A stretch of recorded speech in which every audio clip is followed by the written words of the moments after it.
ছাড়তে জানতে হয়, কারণ সবকিছু আঁকড়ে ধরে রাখার নাম শক্তি নয়, অনেক সময় সেটাই দুর্বলতা।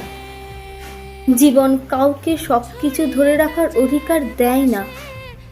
কিছু স্বপ্ন, কিছু ইচ্ছে, কিছু প্রিয় মানুষ সময়ের কঠিন মোড়ে দাঁড়িয়ে নীরবে ত্যাগ করতেই হয়।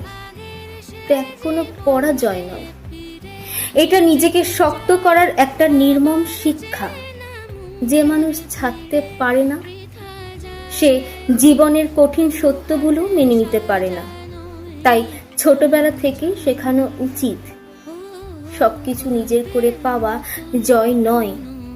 কখনো কখনো প্রিয় জিনিস ছেড়ে দিতে হয়, কারণ শেষ পর্যন্ত যে মানুষ ত্যাগ করতে জানে, জীবনের সবচেয়ে কঠিন ঝড়েও সে অটল থাকে। কলমে অনুরাধা ঘোষ, কণ্ঠে নয়নিকা।